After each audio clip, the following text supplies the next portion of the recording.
My name is Arthur Calloway, and I am 67 years old. I built a regional hospital network from a single urgent care clinic I opened, with borrowed money and a second-hand defibrillator.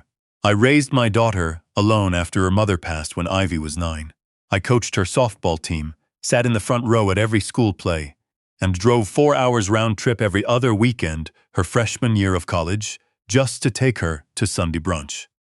I tell you all of this not to earn your sympathy, but so you understand exactly what it cost me to watch what happened next. On the evening of my retirement announcement dinner, the night I had planned to formally hand Ivy the keys to everything I had built, I called her at 6 o'clock to confirm she was on her way to the restaurant.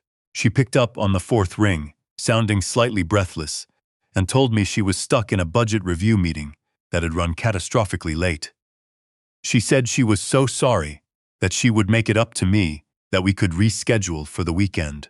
I told her I understood that work came first, that we would celebrate properly later. Then I drove to the restaurant alone, sat at the reserved table set for 4, and ordered a glass of scotch, while the waiter quietly removed the extra place settings one by one.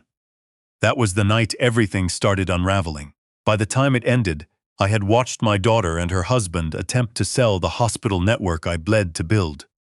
Without my knowledge, without my consent, to a corporate acquisition firm, for a price that would have left me penniless and my employees without jobs or pensions. And I had let them walk every single step of that path completely unimpeded, right up until the moment the ground disappeared beneath their feet. My name is Arthur Calloway, and this is what happened. The Calloway Regional Health Group began as a single urgent care clinic in a strip mall off Route 9 in Brentwood, Ohio. It was 1989. I was 31 years old, freshly divorced, and operating on 4 hours of sleep and a thermos of black coffee I refilled at the gas station every morning before my shift started. The building smelled like industrial cleaner and old carpet.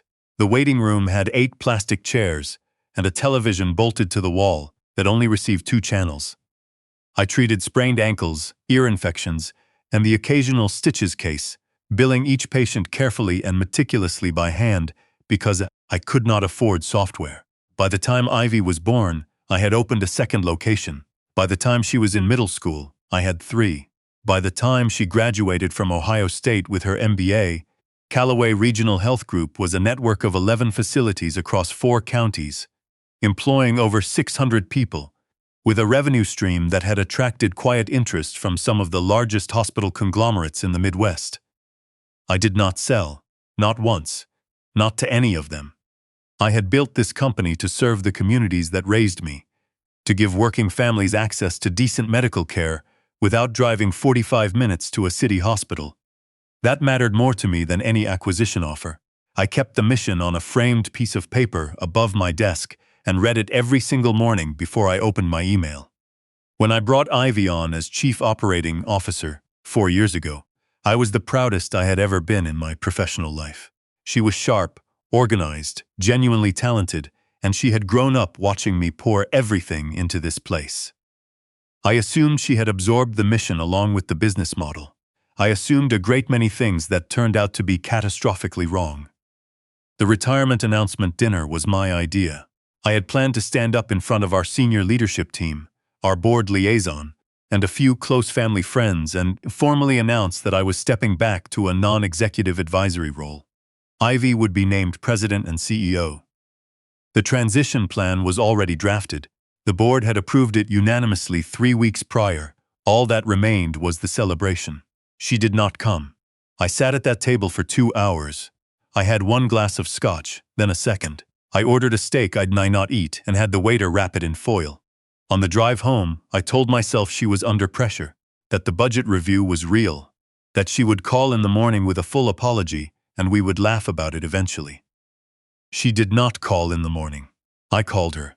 She answered on the second ring, her voice perfectly warm and apologetic in a way that, looking back now, felt rehearsed.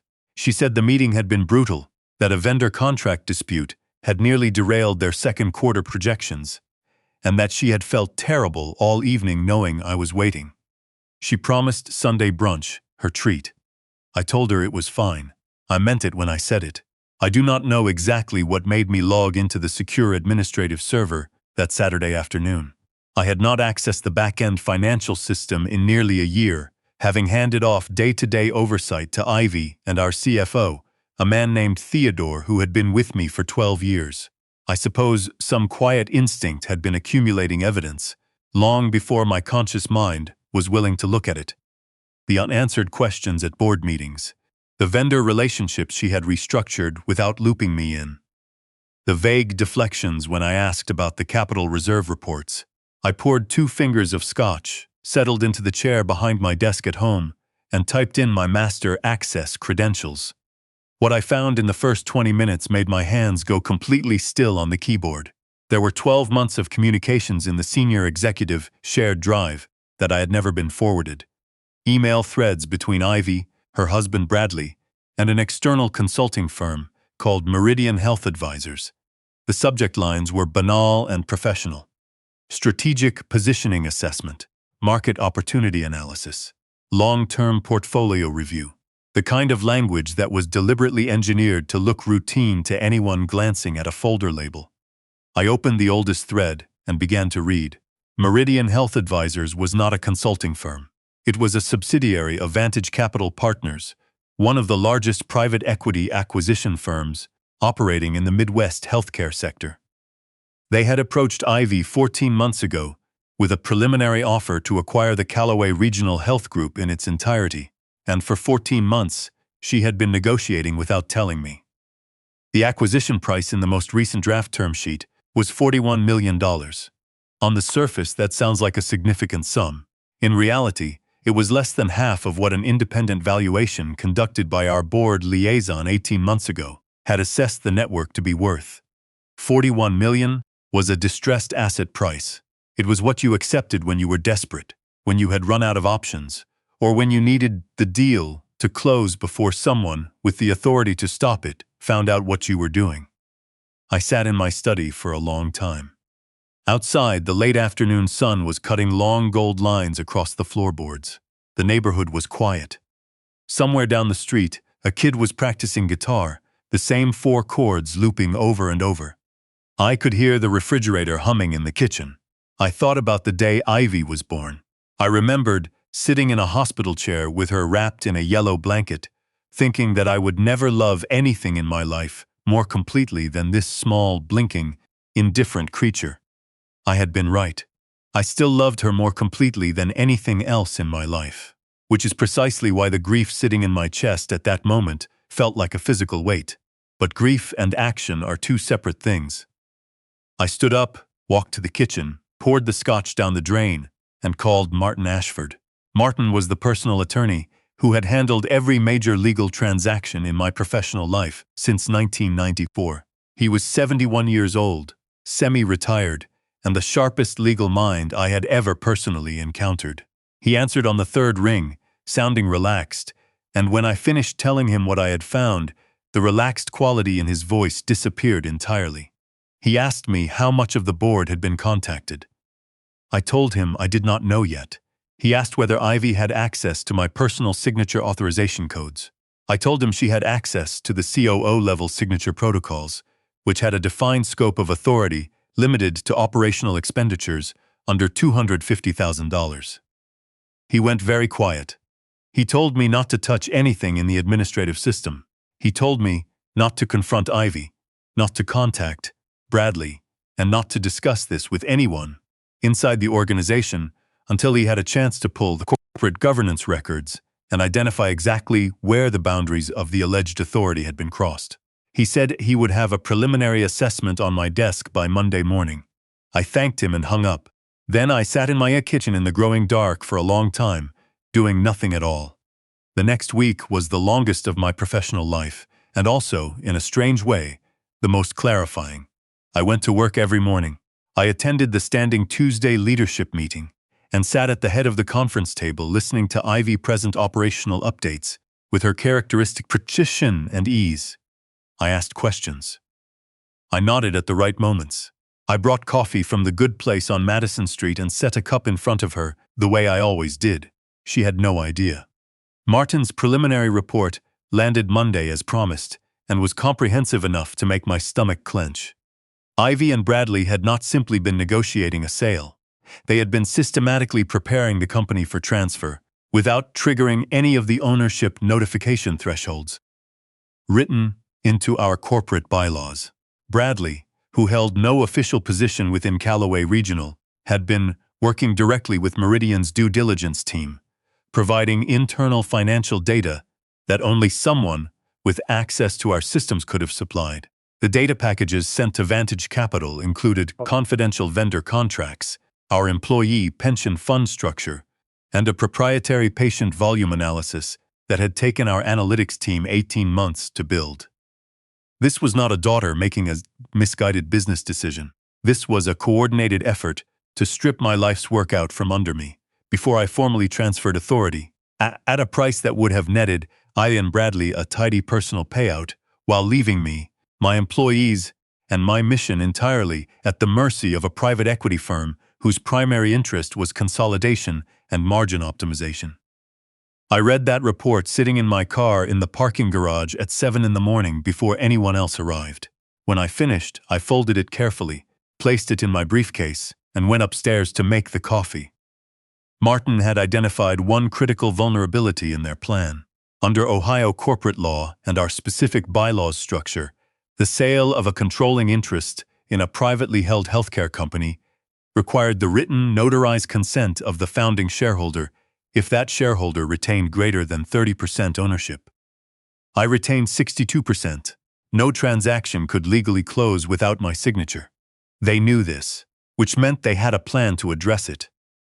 Martin had found the initial threads of that plan in a secondary email folder, a personal account Ivy used that Bradley had apparently also been accessing. The messages were between Bradley and a man named Vincent Corrado, a notary and document services professional operating out of Columbus, whose professional history included 3 complaints filed with the Ohio Secretary of State's office over the past 8 years. They were going to forge my signature. I sat with that reality for 2 full days before I decided how to respond. I could have gone to the Ohio Attorney General's office immediately. I could have marched into the building, called a board emergency session, and had Ivy escorted out of the executive suite before lunch. The legal framework was beginning to take shape. Martin was confident that between the unauthorized data transfers, the conspiracy to commit document fraud, and the breach of fiduciary duty, we had enough to end this decisively. But ending it decisively and ending it completely are 2 different things. I wanted them to finish building what they had started. I wanted every piece of it on paper, signed, witnessed, and irrefutably documented. Because a plan that is interrupted halfway leaves room for denial, for renegotiation, for attorneys to argue about intent. A plan that is allowed to run to its conclusion and then collapses under the weight of its own evidence leaves nothing. I asked Martin how long he estimated they needed before they moved to execute the document forgery. He said, based on the communication timeline, they were targeting the end of the month. The acquisition closing was provisionally scheduled for a Thursday, 3.5 weeks away. I had 3.5 weeks to play the role they had already written for me. I came into work the following Monday looking slightly diminished. Not dramatically so. Not in a way that would trigger alarm or suspicion. Just the subtle, cumulative exhaustion of a man who was perhaps not sleeping well. A man who was perhaps beginning to feel the weight of his years behind a desk more acutely than before. I missed a staff meeting that I had never missed once in 22 years, sending a brief, apologetic note to my assistant saying I had gotten my timing confused. At the Tuesday leadership meeting, I asked Ivy to re-explain the 3rd quarter variance figures twice, rubbing my temples slightly as she walked me through them a second time. She did so patiently, professionally, with a careful blankness in her expression that told me she was filing the incident away. At the end of the week, I called her into my office and told her I had been having some trouble with focus, that my physician had mentioned the possibility of early fatigue syndrome and had recommended I consider stepping back my hours in preparation for the formal transition. I told her I was thinking of working mornings only beginning the following week, leaving the afternoon operations entirely in her hands. She said all the right things. She told me to rest. She told me she was fully prepared to carry the load. She placed her hand over mine on the desk and looked at me with an expression of perfect, loving concern. I thanked her and smiled the tired smile of a man who believed every word of it. That same evening, I had a 40-minute phone call with Martin. He confirmed that Ivy had reached out to Meridian's lead contact within hours of our meeting, reporting that the transition timeline could be accelerated. The forgery was now scheduled 2 weeks ahead of the original estimate. I had pushed them to move faster than they were comfortable with. Comfortable criminals are careful criminals. Rushed criminals make mistakes. The following 10 days were a quiet masterpiece of patience.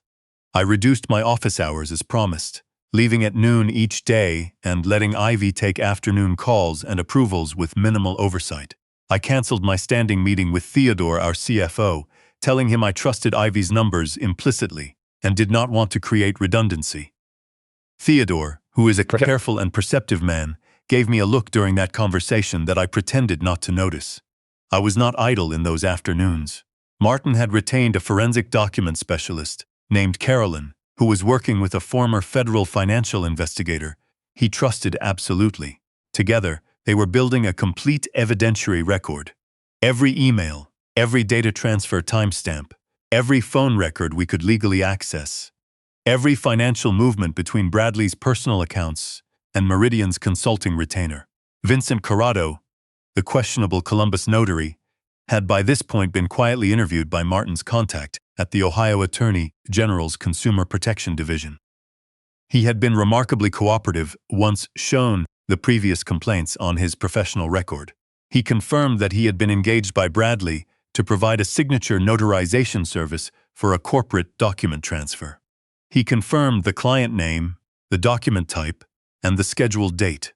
He also agreed, in exchange for full prosecutorial cooperation and dismissal of any pending charges against him himself, to notify Martin the moment the document was presented for notarization. We did not have to wait long. The call came on a Wednesday morning, 11 days before the provisionally scheduled acquisition closing. Bradley had arrived at Corrado's Columbus office at 9:15 with a folder of documents that included a notarized signature authorization form bearing my name, my address, and what was intended to appear to be my handwritten signature, authorizing the sale of 62% of Calloway Regional Health Group shares to Vantage Capital Partners. Martin called me as I was sitting in my kitchen drinking coffee. His voice was completely steady. He said, "It is done. They have submitted it."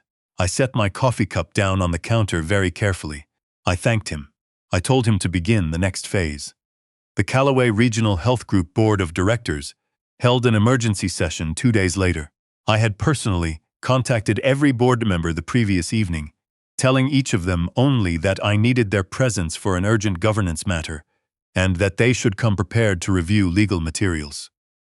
I did not tell them what the materials contained. I arrived early and sat at the head of the table. The board filed in over the following 20 minutes. 7 men and women who had watched this company grow from a strip mall clinic to a regional institution. When the last one took their seat, I stood up. I did not open with an apology or a preamble. I told them that over the past 6 weeks, I had uncovered an attempt to sell the Calloway Regional Health Group without the knowledge, consent, or legal authorization of its majority shareholder. I told them the attempt had been orchestrated by our chief operating officer, in coordination with her husband and an external acquisitions firm. I told them the attempt had included the fabrication of my signature on a controlling interest transfer document, submitted to a Columbus notary 11 days prior. Martin then entered the room through the side door.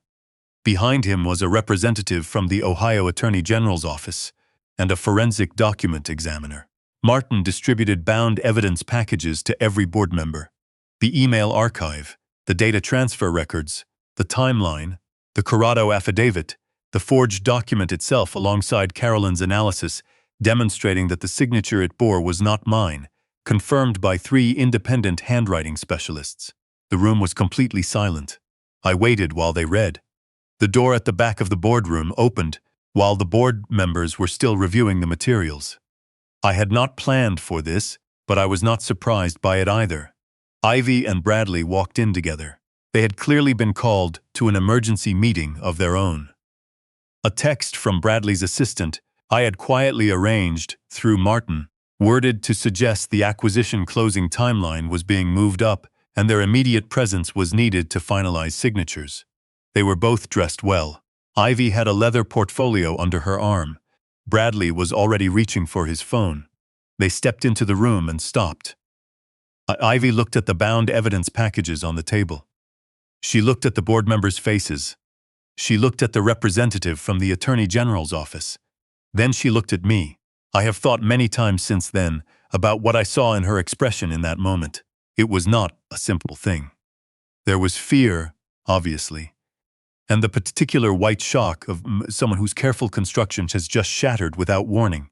But beneath that, for just a fraction of a second before she brought everything under control, there was something else. Something that looked almost like relief. I do not know what to do with that. I am still working on it. Bradley had no such complexity in his expression. His face cycled rapidly through confusion, calculation, and then a tight, controlled blankness as his brain began assembling a defense. He started to speak. Martin held up one hand and informed him that anything he said in this room would be noted, that he had the right to have counsel present, and that the Ohio Attorney General's representative was there in a formal capacity. Bradley closed his mouth. Ivy sat down. She set her portfolio on the table and placed her hands flat on the leather cover and did not move them again for the duration of what followed. The board voted unanimously to suspend Ivy from her operational role pending legal review. The motion took less than 4 minutes.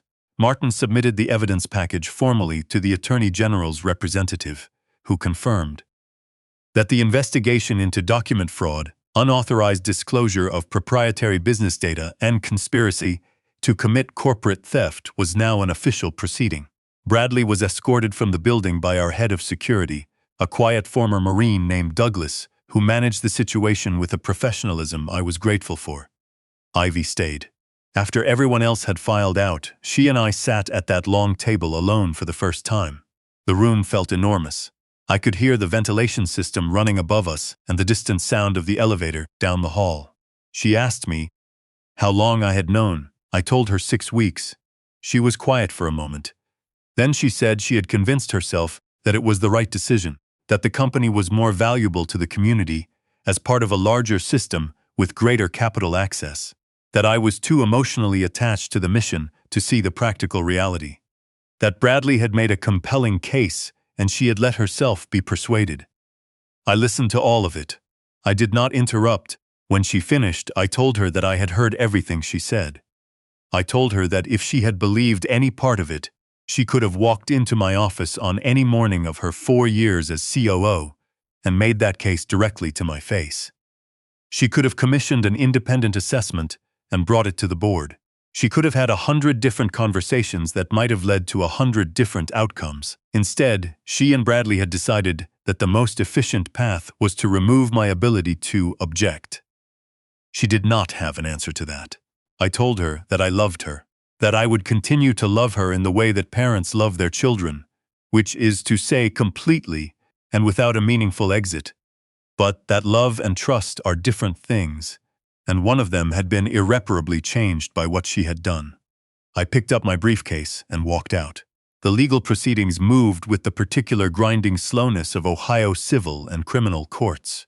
Bradley was ultimately charged with document fraud, unauthorized access to proprietary business data, and conspiracy. He accepted a plea agreement that included a fine, 2 years of supervised probation, and permanent prohibition from serving in any fiduciary capacity in the state of Ohio. Vincent Corrado's cooperation was acknowledged in the settlement terms. Ivy was not criminally charged. Martin and I had made that decision deliberately. The evidence of her direct participation in the forgery was circumstantial enough that prosecution would have been a protracted battle with an uncertain outcome. More importantly, it was a line I chose not to cross. The civil suit brought by the company against her for breach of fiduciary duty resulted in a judgment that effectively zeroed out the equity she had accumulated through her 4 years as COO. She and Bradley divorced 8 months after the board meeting. I learned this from a mutual family friend, not from Ivy directly. I named Theodore as interim president and CEO. He has been doing the job with the same steady, unglamorous competence he has brought to everything for the past 12 years. The board is conducting a formal search, but there is a growing consensus that the word interim may eventually simply be removed from his title. The Calloway Regional Health Group is still independent. It is still headquartered in Brentwood, Ohio. It still treats uninsured patients at a sliding scale fee established in 1992, a policy I wrote myself and have never permitted anyone to revise. Last year we opened our 12th facility, a pediatric urgent care clinic in a part of Franklin County that has been medically underserved for 2 decades.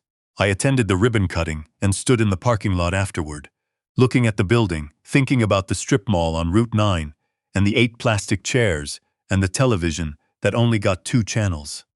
I am still here. I have not fully retired.